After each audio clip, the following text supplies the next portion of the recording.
প্রিয় শিক্ষার্থী, সবাইকে সালাম জানাচ্ছি। আসসালামু আলাইকুম ওয়া রাহমাতুল্লাহ। আমাদের একটু বিরতির পর আবার আমরা ক্লাসে ফিরব সবাই। আজকে যে বিষয়টি নিয়ে ক্লাস হবে নিশ্চয়ই সবাই আগেই অবগত রয়েছেন। সমাসের ক্লাস চলছিল, যেখানে ঠিক শেষ হয়েছিল সেখান থেকে আমরা ক্লাসটি নাও শুরু করব।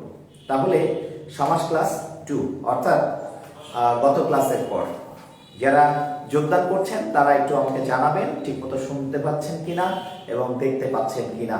আমাদের বোর্ড বা আমাকে একটু জানালেই আমরা হয়তো আমাদের ক্লাস শুরু করবো। আর অবশ্যই ক্লাসটি সবাই শেয়ার দিবেন, কারণ আপনাদের শেয়ারের উপরে ডিপেন্ড করেই আসলে ক্লাসের কি সবকিছু বাড়বে। এটা সাউন্ডটা কমাই দিতে হবে। আচ্ছা, সবাই একটু জানাবেন কে কোথায় থেকে আপনারা যোগদান করছেন সেটা জানাবেন, আর একটু শুনতে পাচ্ছেন কিনা দেখতে পাচ্ছেন কিনা একটু দ্রুত আমাকে জানিয়ে ফেলুন। আর ক্লাসটি সবাই শেয়ার দিয়ে দিন, যাতে আমরা সবাই দ্রুতই ক্লাসটি শুরু করতে পারি। আমরা গত ঠিক যেখান থেকে শেষ করেছিলাম সেখান থেকেই শুরু করব। নিশ্চয়ই আপনাদের মনে রয়েছে যে আমরা মোট 6টি সমাস নিয়ে কাজ করতে চেয়েছি। এর ভিতরে আমাদের ক্লাস চলছিল দ্বন্দ্ব নিয়ে। দ্বন্দ্বটা আমি গতদিন শেষ করতে পারিনি, যেহেতু আমাদের প্রথম ক্লাসে বেসিক আলোচনা ছিল। তো দ্বন্দ্ব নিয়ে আমরা জানি যে সমাস মানে মিনিমাম দুটো পদ সেখানে থাকছে। অর্থাৎ আমি যদি বলি ঘর, বাড়ি, শিক্ষার্থীকে এখন জানতে হবে এটি হলো পূর্বপদ, এটি পরপদ, এবং পূর্বপদ পরপদ এই দুটির মধ্য দিয়ে আমরা আমাদের পুরো সমাসটি আবর্তিত হবে। সুতরাং পূর্বপদ এটা পরপদ। তো আমরা গতদিন এক শেষ দ্বন্দ্ব সমাস শেষ করেছিলাম। আজকে আমরা শেষ করব হচ্ছে অলুক দ্বন্দ্ব। সবাই একটু লিখে ফেলবো, সবাই নোট নিব। আমি জানি এই ক্লাসের অনেক শিক্ষার্থী আপনারা নোট নিচ্ছেন, এই কারণে আজকে থেকে ক্লাসগুলো খুব ধীরে ধীরে নেওয়ার চেষ্টা করব, যেন সবাই ঠিকমতো নোট দিতে পারে এবং টোটাল টপিকটা পরিষ্কার হয়ে ওঠে সবার কাছে। তো চলেন আমাদের আজকে অলুক দ্বন্দ্বটি শুরু করা যাক। প্রথমে শিক্ষার্থীকে জানতে হবে অলুক কথাটির অর্থ কি। আর দ্বন্দ্বের বৈশিষ্ট্যটা নিশ্চয়ই সকলের মাথায় গেঁথে আছে। দ্বন্দ্ব মানে এখানে যে দুটো পদ থাকবে, দুটো আলাদা আলাদা জিনিস বোঝাবে। যে শব্দটির ভিতরে আলাদা আলাদা জিনিস পাবেন সেটি হবে হচ্ছে দ্বন্দ্ব। অলুক মানে হচ্ছে নয় লোপ বা নয় লুকানো যা।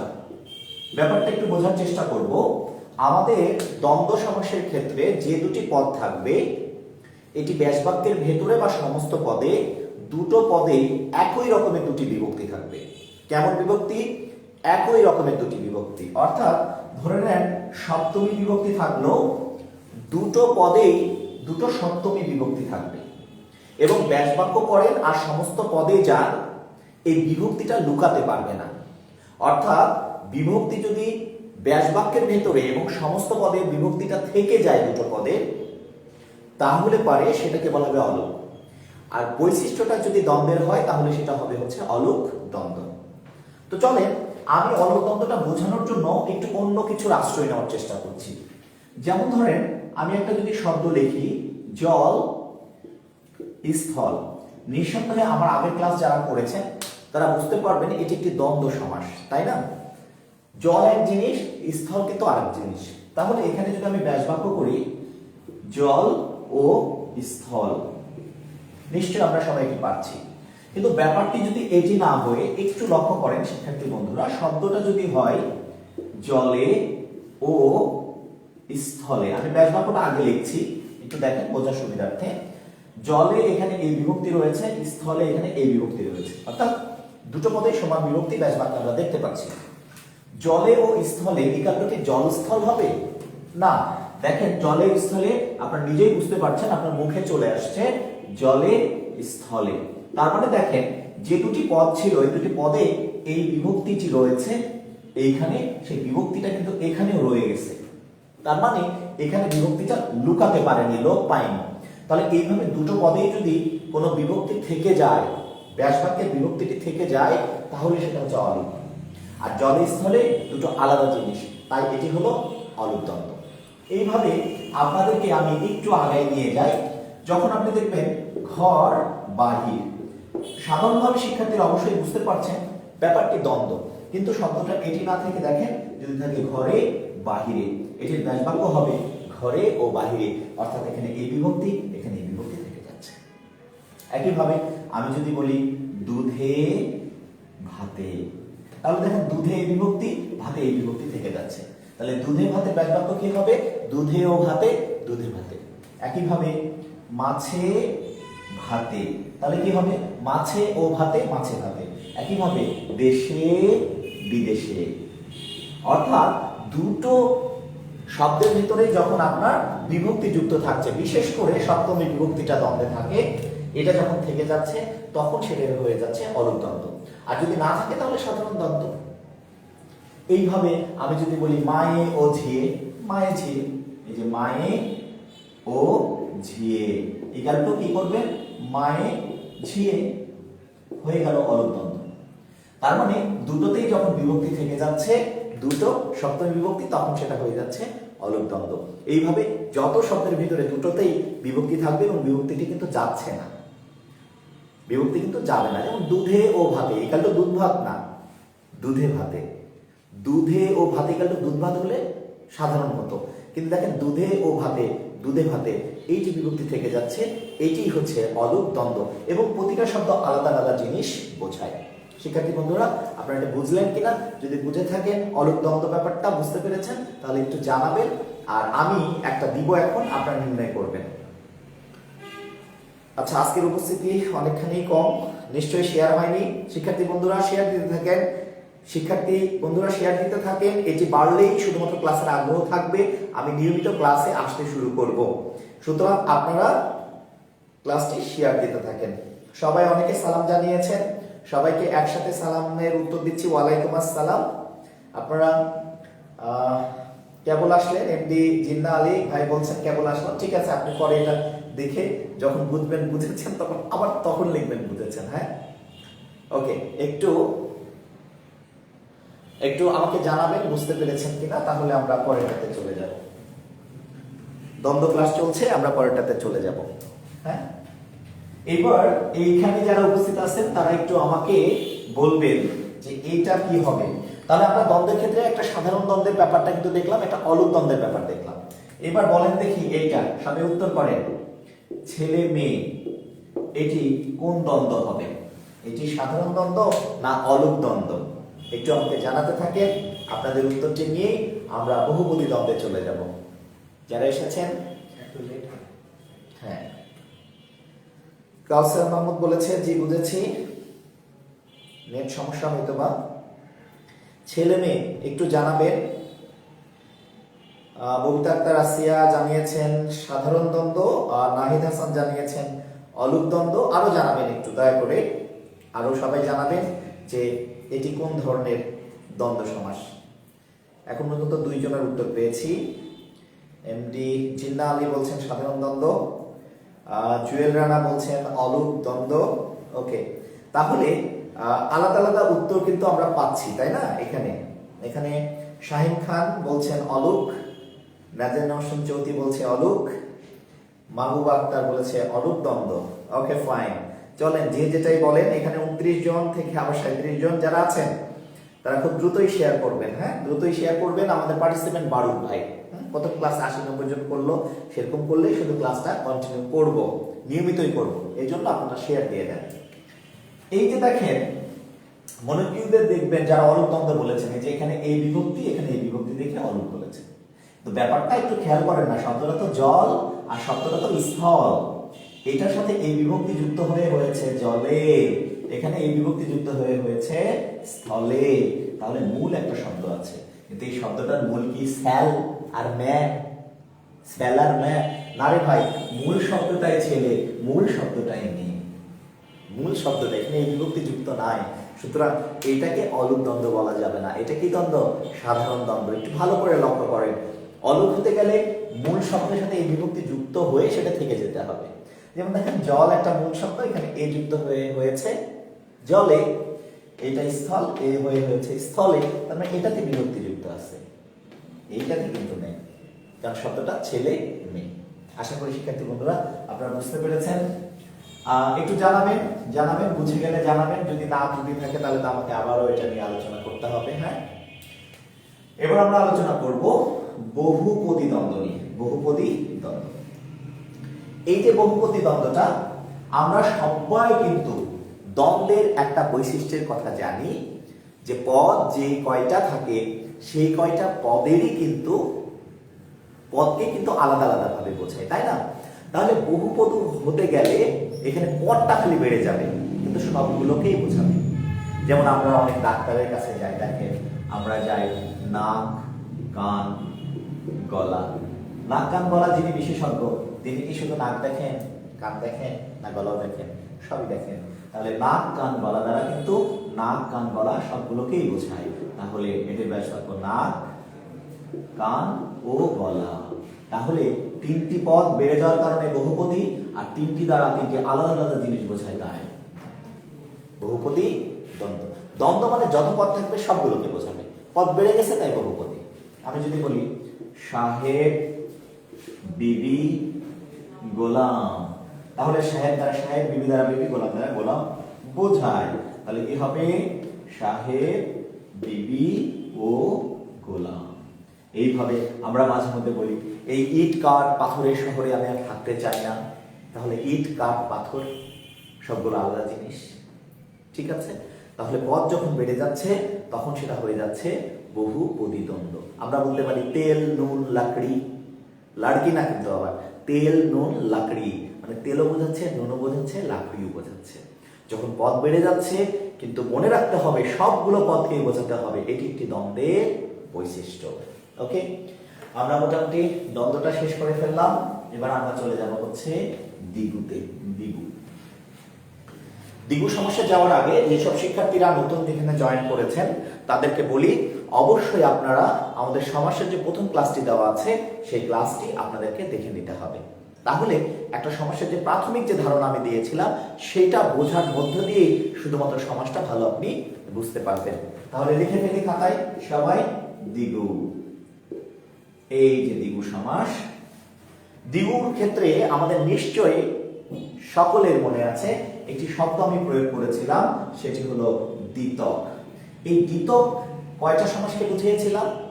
তিনটা। এই দ্বিতে দ্বিগু, ততে তৎপুরুষ, ততে কর্মধারয়। সমাসের ছয়টার ভেতরে এই তিনটি সমাসে ছিল হলো পরপদ প্রধান। কোন পদ প্রধান? পরপদটি প্রধান ছিল। তাহলে দ্বিতক দ্বারা আমি কয়টা সমাস বুঝাইছি? তিনটা। দ্বিগু, তৎপুরুষ, কর্মধারয় আমি গতদিন ক্লাসে বলেছিলাম। তাহলে এইখানে সমাসগুলোর পূর্বপদ আর পরপদের ভিতরে পরপদটি প্রধান হবে। তাহলে আমরা নিশ্চয়ই দ্বিগুর 1 নম্বর বৈশিষ্ট্যটা আমরা লিখে ফেলতে পারি, পরপদ প্রধান। তাহলে দ্বিগুর 1 নম্বর বৈশিষ্ট্য হচ্ছে পরপদ প্রধান। কিন্তু এই 1 নম্বর বৈশিষ্ট্য দিয়ে কিন্তু দ্বিগু নির্ণয় করা যাবে না, সহজ হবে না। কেন হবে না? এর কারণ হলো পরপদ প্রধান তো ভাই তিনটা সমাসে হচ্ছে। তাহলে পরপদ প্রধান মানে সেটা দ্বিগুও হতে পারে, তৎপুরুষও হতে পারে, কর্মধারয় হতে পারে। তাই আমাদের দ্বিতীয় আরেকটা বৈশিষ্ট্য জানতে হবে দ্বিগুর, সেটা হলো পূর্বপদে সংখ্যা থাকবে। পূর্বপদে সংখ্যা থাকবে। তার মানে কোনো একটি শব্দে যদি আমাদের পরপদটি প্রধান হয় তাহলে তিনটি সমাস হতে পারে। দ্বিগু চেনার ক্ষেত্রে দেখতে হবে পূর্বপদটিতে একটি সংখ্যা আছে কিনা। যেমন ধরেন আমি একটা শব্দ লিখলাম ছাত্রী নিবাস। কোন শিক্ষার্থীকে আমি বলছি, একটু ভালো করে লক্ষ্য করে, ছাত্রী নিবাস দ্বারা আমি কি যদি বলি ছাত্রী বোঝায়, ছাত্রী বোঝায়? ছাত্রী নিবাস দ্বারা কিন্তু কোনো ছাত্রী না, অবশ্যই কি নিবাসকে বোঝায়। আমি যদি বলি মহিলা কলেজ, এই মহিলা কলেজ দ্বারা কি মহিলা বোঝায়? মোটেই না, একটা কলেজ বোঝায়। আমি যদি বলি ঘর জামাই, এই ঘর জামাই দ্বারা কি ভাই ঘর বোঝায়? মোটেই না, ঘর নয়, জামাইকে বোঝায়। এখন এই তিনটা শব্দের ভেতরেই দেখতে পেলাম কিন্তু দেখেন পরপদ বোঝাচ্ছে, কিন্তু এই তিনটা সমাসের একটাও দ্বিগু নয়। নিশ্চয়ই অলরেডি ধরে ফেলেছেন যে পরপদটি প্রধান হলে দ্বিগু নয়, পূর্বপদেরটি কি হতে হয়? সংখ্যা হতে হয়। তাহলে এইখানে একটি পদেও কিন্তু সংখ্যা নেই, সুতরাং এটা দ্বিগু না, এটা হয় তৎপুরুষ না হয় কর্মধারয়। দ্বিগু হতে গেলে কি লাগবে? একটি সংখ্যা লাগবে। এই সংখ্যার হাত ধরে আমরা যেটা শেখার চেষ্টা করব, সবাই দ্বিগুটা শেখার চেষ্টা করব। তো চলেন সবাই আমরা বেশ কিছু বিষয় কনসেপ্ট এখান থেকে নিই। ফোন আসছে, কোনো কথা হবে না, কোনো কথা ছাড়াই একটা জিনিস মাথায় নিয়ে নেবেন। আজকে দ্বিগুর বিষয়টা একেবারে আপনাদের ক্লিয়ার করতে চাই, একেবারে ক্লিয়ার করতে চাই। সবাই খাতায় নোট নেবেন, ইনশাআল্লাহ দ্বিগু নিয়ে আর কোনো সমস্যা আপনাদের হবে না। সবাই লিখবেন দ্বি, এই সংখ্যাটা লিখবেন দ্বি, এরপরে 3/তে। ফোন আসছে কত আসছে? ওকে, একটু মনে হয় ডিস্টার্ব হবে, আমার ফোন এসেছিল, সুতরাং একটু ডিস্টার্ব হতে পারে, নেটের সমস্যা হতে পারে। হ্যাঁ, মাস্টার মাস্টার জাহাঙ্গীর কেটে দাও। তাহলে একটু দেখেন দ্বি, ত্রি অথবা তে, এই সংখ্যাটা লিখবেন। আজকে আমি বলেছি আপনাদের দ্বিগুর সমস্যা পুরোপুরি সমাধান করব, দ্বিগুর সমস্যাটা পুরোপুরি সমাধান করব আপনাদের। এই জন্য লিখবেন সবাই দ্বি, ত্রি বা তে, এরপর লিখবেন চৌ বা চতু, এরপর লিখবেন পঞ্চ, এরপরে লিখবেন সপ্ত বা সাত। ওকে, সাত। এরপরে এখানে দেখা যাবে না, এখানে দেখা যাবে যাবে। এরপরে অষ্ট লিখবেন, অষ্ট। এরপর লিখবেন নব, এরপর লিখবেন শত, এরপর লিখবেন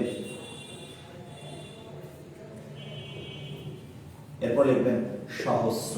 সবাই এই সংখ্যাগুলো জাস্ট লেখেন।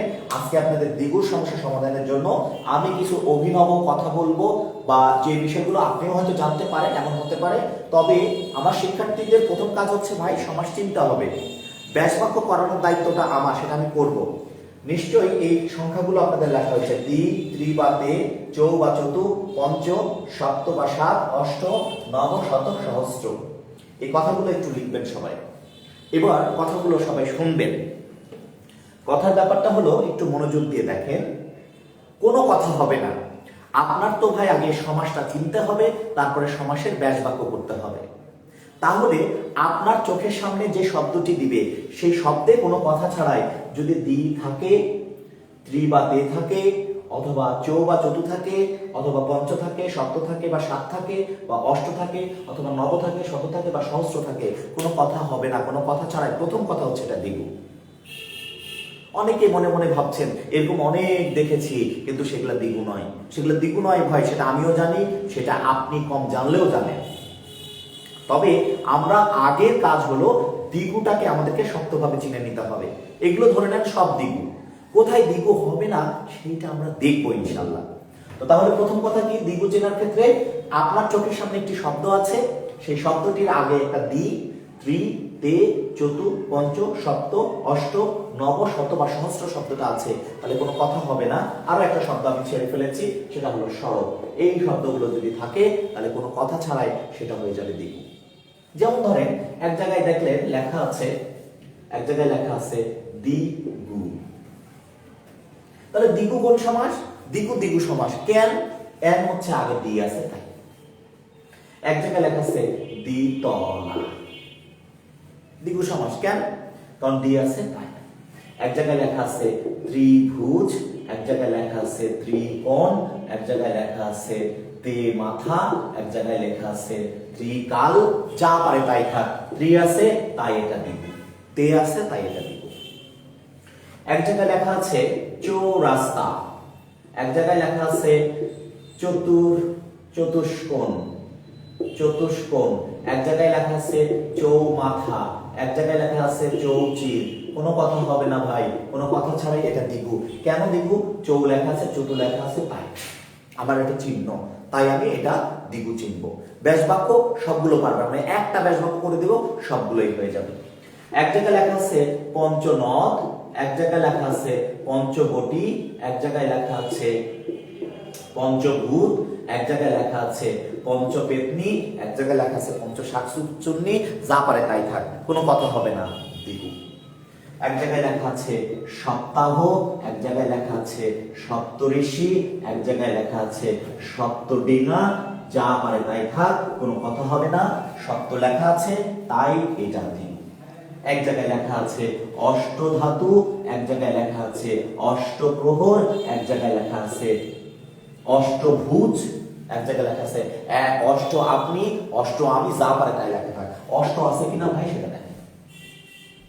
যদি লেখা থাকে ষড় ঋতু, যদি লেখা থাকে ষড় ঋতু, যদি লেখা থাকে নব রত্ন, যদি লেখা থাকে শতাব্দী, যদি লেখা থাকে সহস্রাব্দ, কোনো কথা হবে না, সব দিগু। কেন দিগু ভাই? এটা শুরুতে সহস্র লেখা আছে, এটা শুরুতে শত লেখা আছে, এটা শুরুতে নব লেখা আছে, এটা ষড় লেখা আছে, এটা অষ্টধাতুর অষ্ট লেখা আছে, তাই এটা দিগু। আমার শিক্ষার্থীরা প্রথমেই যেটা চিনবে সেটা চিনবে হলো দিগু। তারপরে সংখ্যা থাকলে কোনটা দিগু হবে না সেই রুলসে আমরা একটু পরে আসবো। এখন ভাইয়া আমি তো এগুলো দেখে চিনে গেলাম এটা দিগু, তাহলে এটা ব্যাস বাক্য করবো কি করে? ভাই ব্যাস বাক্য করবেন কি করে? একটা করে দিই, আপনি সবগুলো করে ফেলবেন। ধরেন দিলাম সত্য ডিঙা, এর ব্যাস বাক্য করতে হবে। তাহলে ব্যাস বাক্যটা করবেন, এখান থেকে নেবেন সত্য, তারপরে নেবেন হচ্ছে ডিঙার, তারপরে নেবেন একটা সমাহার, শেষ। এর ব্যাস বাক্য শেষ। এখন ভাইয়া ত্রিভুজের ব্যাস বাক্য কি? ত্রিভুজের সমাহার, শেষ। ভাইয়া অষ্টধাতুর ব্যাস বাক্য কি? অষ্টধাতুর সমাহার, শেষ। ভাইয়া অষ্টপ্রহরের ব্যাস বাক্য কি? অষ্টপ্রহরের সমাহার। ষড় ঋতুর ব্যাস বাক্য কি? ষড় ঋতুর সমাহার। সপ্তাহের ব্যাস বাক্য কি? সপ্তাহের সমাহার। ভাইয়া চৌরাস্তার ব্যাস বাক্য কি? চৌরাস্তার সমাহার। ভাইয়া চৌমোহনা এর ব্যাস বাক্য কি? চৌমোহনার সমাহার। ভাইয়া পঞ্চনদের ব্যাস বাক্য কি? পঞ্চনদের সমাহার, পঞ্চনদীর সমাহার। পঞ্চবটের সমাহার কি? পঞ্চবটের সমাহার, পঞ্চবটি।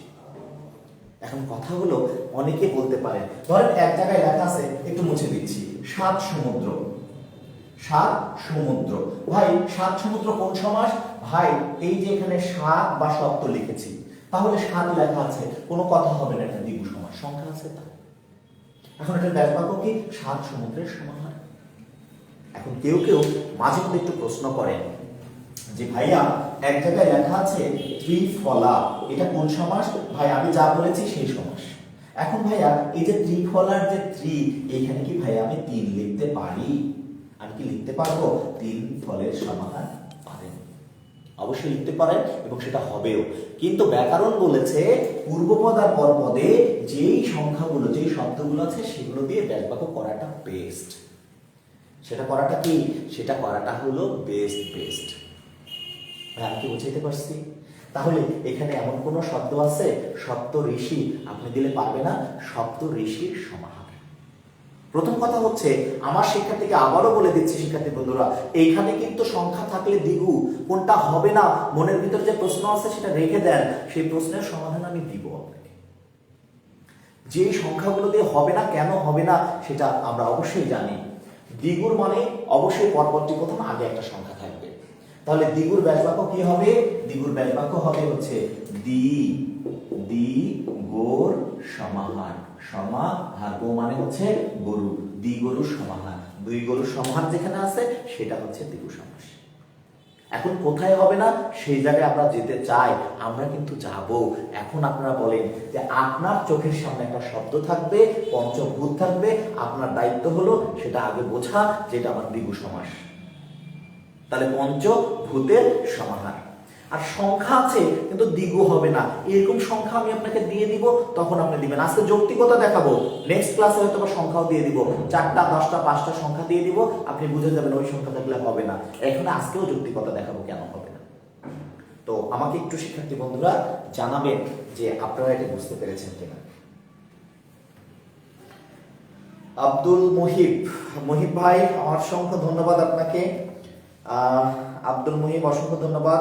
আব্দুল মুহিব অবরোধ বলেছেন, থ্যাংক ইউ আব্দুল মুহিব আপনার কমেন্টসের জন্য। জুয়েল রানা, জি ভাইয়া, ওকে একটু জানাতে থাকেন ভাই, অবশ্যই একটু জানাবেন সবাই। আমার প্রথম কথা হচ্ছে আব্দুল রাজ্জাক বলেছে I love you sir, I love you too. I love you দিবস আসছে সামনে, এই জন্য অগ্রিম আই লাভ ইউ টু সবাইকে জানাচ্ছি। এখন কথা হচ্ছে ভাই, শিক্ষার্থীদের তো সমাস নিয়ে প্রবলেম, তাহলে আগে তো শব্দ দেখা মাত্র চিন্তা হবে যেটি কোন সমাস, তারপরে যেটা হবে না সেটা নিয়ে আগে আমরা টেনশন করবো কেন, যেটা হবে সেটা নিয়ে আগে টেনশন করবো, সেইটাকে শিখবো।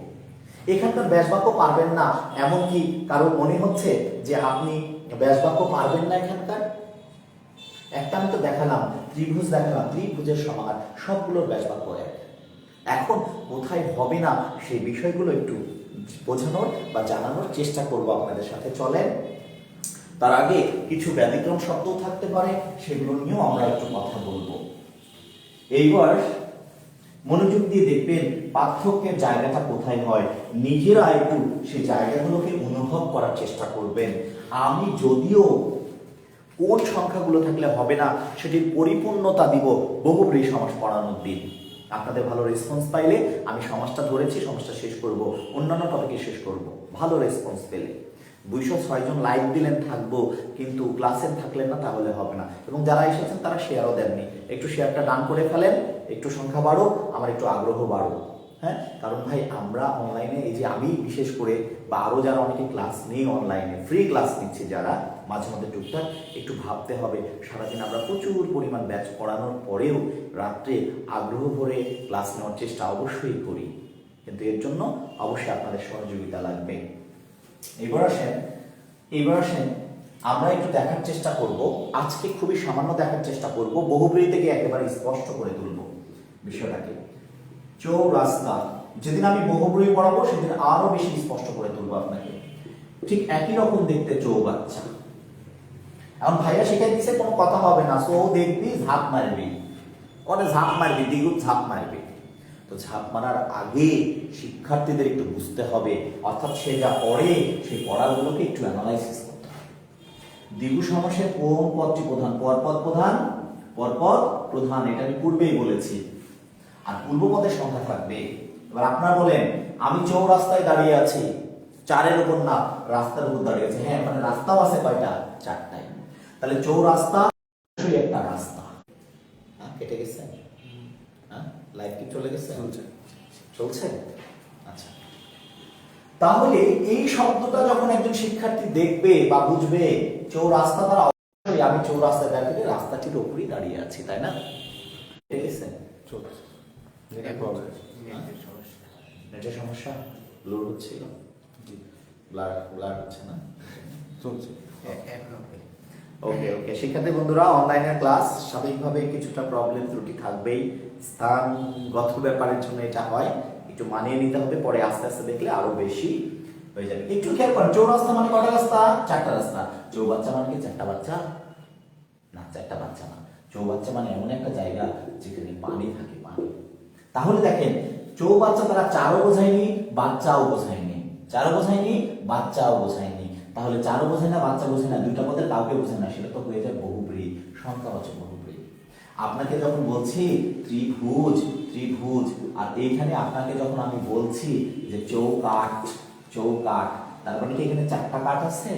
না ভাই, চারটা কাঠ নাই। চৌকাঠ মানে গ্রামের মানুষজন ভালো বুঝবেন, শহরেরাও বুঝবেন চৌকাঠ মানে জিনিসটা কি। চৌকাঠ লাগাই, তাই না, রাতের বেলা, এই যে হচ্ছে চৌকাঠ। এক জায়গায় লেখা আছে 12 হাতি, 12 হাতি। এখন 12 সংখ্যা থেকে চিন্তা করছে ভাইয়া কয়ে দিছে দিগুতে ঝাঁপ দিতে, আরামে ঝাঁপ দিবেন না, ঝাঁপ দিবেন না।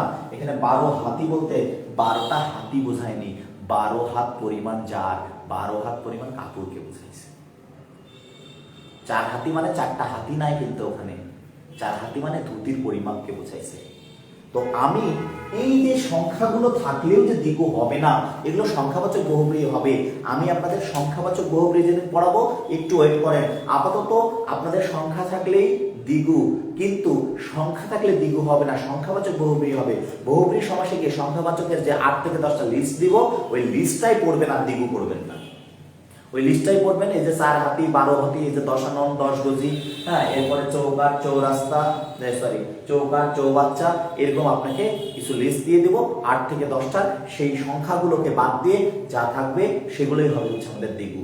আর এখানে সংখ্যা থাকলেও সমস্যা নাই, দেখতে কিন্তু এদের মতোই। বাস্তবে চৌ আর এই চৌ দেখতে একই রকম, কিন্তু দেখতে একই রকম হলে কিন্তু সবাই একরকম হয় না। রাস্তা দিয়ে কিছু দেখবেন ছাইয়া ছাইয়া যায়, ছাইয়া ছাইয়া, রাস্তা দিয়ে যখন সুন্দর করে, কিন্তু মেয়ে হয় না।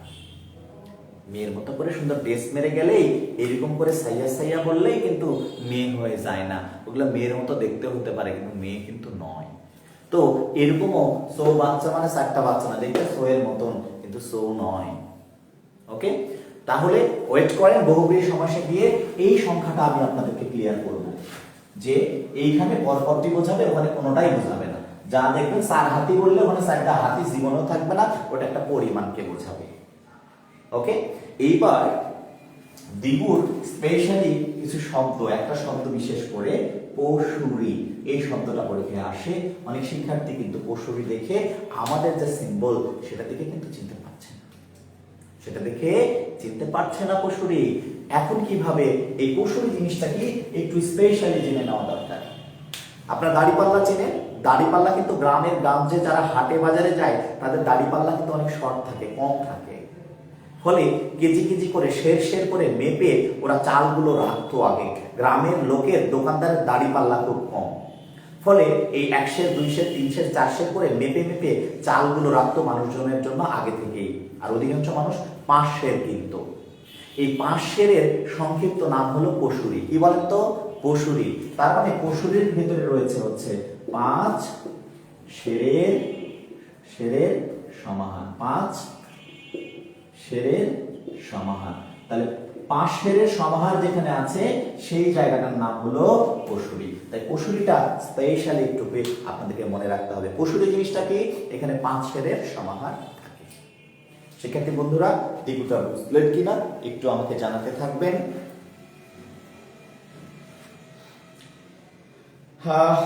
একটু তো হচ্ছে, বুঝতে পারছি। পশুরি স্পেশালি আপনারা নোট নিবেন। হ্যাঁ, নোট নিবেন। তাহলে আশা করি বুঝতে পারলেন কিনা বলেন, বুঝতে পেরেছেন কিনা? আজকে আমরা একটু কর্মধারায় যাব। কর্মধারায়টা নিয়ে আজকে একটু আইডিওলজি শুরু করব। কর্মধারাটা আজকে আমরা শেষ করব না, সামনে ক্লাসে কর্মধারাটা আপনাদের শিখতে হবে। হ্যাঁ, আমরা ছোট ছোট করে ক্লাস নেওয়ার চেষ্টা করছি, ছোট ছোট করে ক্লাস নিচ্ছি। ঠিক আছে, চলে গেছে। ছোট ছোট করে ক্লাস নিচ্ছি, ছোট ছোট করে ক্লাস নিব। এবার কর্মধারাটা লিখবেন। কর্মধারা সম্পর্কে আজকে যারা নতুন ক্লাসে এসেছেন তাকে আজকে একটি সাধারণ ধারণা দিব। সেই সাধারণ ধারণা দিয়েই আজকে আমরা শেষ করব। আজকে কর্মধারায় যেহেতু খুব ইম্পর্টেন্ট সমাস, এবং আপনারা জানেন গত 40, 41, 42, 43 বিসিএস এর টানা কর্মধারা থেকে প্রশ্ন এসেছে। সুতরাং কর্মধারায় সমাসের স্পেশাল ক্লাস নিব ইনশাআল্লাহ, যদি পারি কালকে বা শনিবার রবিবারের মধ্যে স্পেশালি একটা আপনাদের ক্লাস হবে শুধু কর্মধারার উপরে। তাহলে কর্মধারাটা আজকে শুধু স্টার্ট করে দিচ্ছি। এই কনসেপ্ট এর আগে দিয়েছিলাম। কর্মধারায়, কর্মধারায় সমাসটা আমরা গত ক্লাসে বলেছিলাম এর পরপদ প্রধান, পরপদ প্রধান। এখন ভাই পরপদ প্রধান তো ভাই কার হতে পারে? পরপদ প্রধান তো তৎপুরুষেরও হতে পারে, তাই না? এই জন্য কর্মধারায় সমাসটাকে স্পেশালি নেক্সট ক্লাস নিব। এই যে কর্মধারায় যে পরপদ প্রধান কেমন করে সেই জিনিসটা, সবসময় পরপদ প্রধান এই ব্যাকরণিক ভাষা দিয়ে শিক্ষার্থীকে সমাস চেনানো যায় না। ব্যাকরণ যে কথাটি বলে সে কথা দিয়ে সবসময় কিন্তু শিক্ষার্থীদের চেনানো গেলে শিক্ষার্থী বই থেকে প্রচুর ভালো ব্যাকরণের মাধ্যম দিয়ে এটা চিনতে পারত, কিন্তু চিনতে পারে না। দেখেন এখানে আমি যদি বলি মহানবী, তাহলে এখানে শব্দ কয়টি আছে? এটির পূর্বপদ কোনটা? এটির পূর্বপদ হলো মহান, আর পরপদ হচ্ছে কি? নবী। আমি যদি বলি নীল পদ্ম, নীল পদ্ম, এটির পূর্বপদ হচ্ছে নীল, পরপদ হচ্ছে পদ্ম। আমি যদি বলি নববধূ, এই যে একটু আগে এই যে নব দেখতে পাইছেন, ওই নব দেখে নবরত্নের সাথে মিলাই দিতে পারেন, কিন্তু এই নববধূ মানে কিন্তু 9টা বধূ নয়, এখানে সংখ্যা বোঝাচ্ছে না।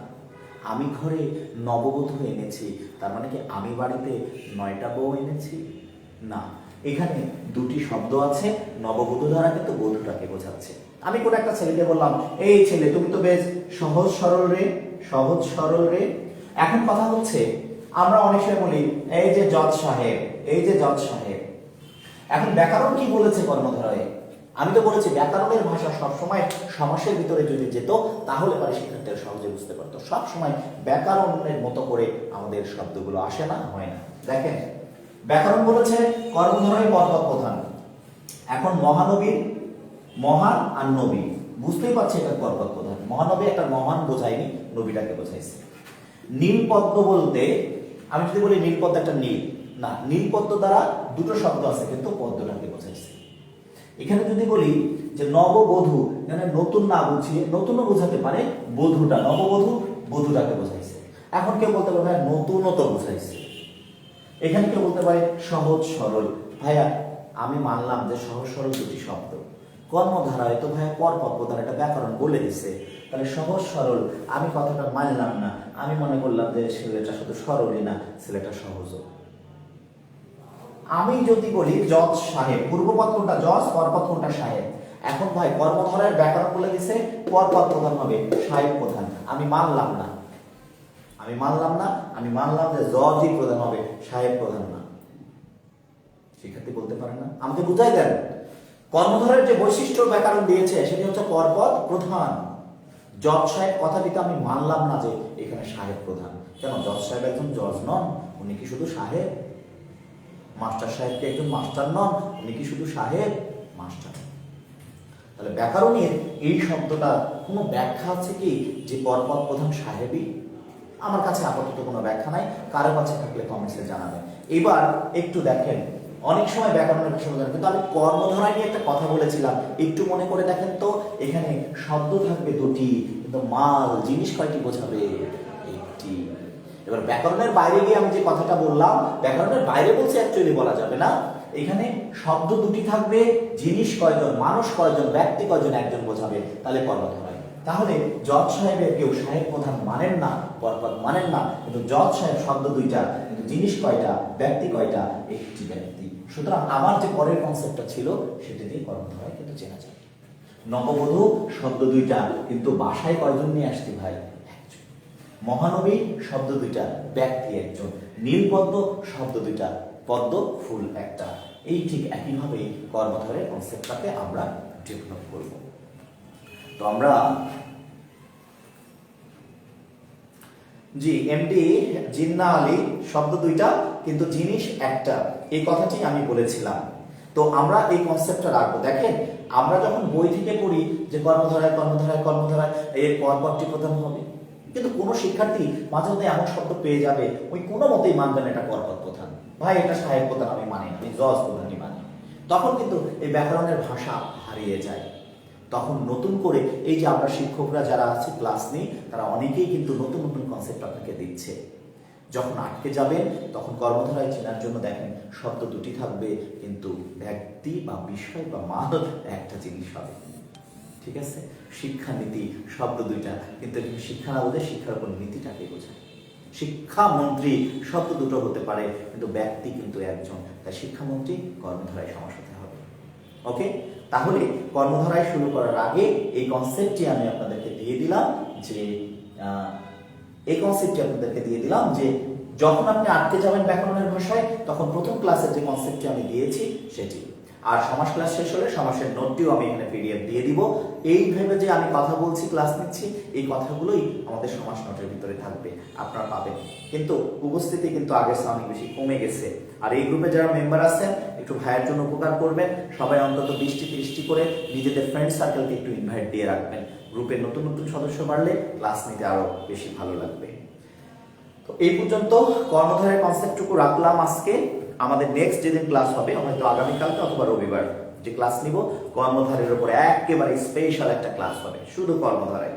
হ্যাঁ, এবং আজকে যেমন দ্বিগু আপনাকে বললাম, দ্বিগু নিয়ে আশা করি অনেক সমস্যা দূর হবে। কর্মধারায় পড়ানোর পর কর্মধারায় আপনাদের ইনশাল্লাহ আশা রাখি যে আপনাদের যত ভেতরে প্রবলেম ছিল সেগুলো দূর করতে পারবে ইনশাল্লাহ। তো সবাই ভালো থাকবেন, আজকের মতো এইটুকু। সবাই অবশ্যই সবাই রিকোয়েস্টটি শুনবেন, সবাই কি করবেন, একটু বন্ধুদেরকে ইনভাইট দিবেন, এই গ্রুপের সদস্য মেম্বাররা বাড়ুন। আর এই গ্রুপে যদি নতুন কেউ এসে থাকেন, তাদের সকলের জন্য প্রতিবারই বলি, এই যে যারা অ্যাডমিশন ক্যান্ডিডেট রয়েছেন বিভিন্ন জায়গায়, এই যে শিকড় বাংলা প্রথম পত্রের ঢাকা বিশ্ববিদ্যালয়ের গুরুত্ব কতটুকু আপনারা জানেন, তারা এই বইটি সংগ্রহ করে নেবেন। যে যে প্রান্তে আছেন সংগ্রহ করার চেষ্টা করবেন। কোনো সব জেলায় আছে তা বলবো না, না থাকলে কুরিয়ার নিতে পারেন। আর এই যে আজকের সময় সবাই নিশ্চয়ই গ্রুপে ক্লাস করছেন এবং এই বইটি অনেকেই সংগ্রহ করেছেন, রিভিউ দিচ্ছে, সবাই বলছে, সুতরাং বইটার উপর বিশ্বাস রাখতে পারেন। হ্যাঁ ভাই, এটি অবশ্যই কোরআন শরীফ নয়, এটি ধর্মীয় গ্রন্থ নয়, সুতরাং ভুল ত্রুটি কিছুটা থাকতে পারে, থাকলে আপনারা সুপরামর্শ দিবেন, অবশ্যই সেটাকে সারিয়ে নেব। তবে সামনেবার আজকের সময়ে বা সামনের এডিশনে আরো বেশি চমক থাকবে।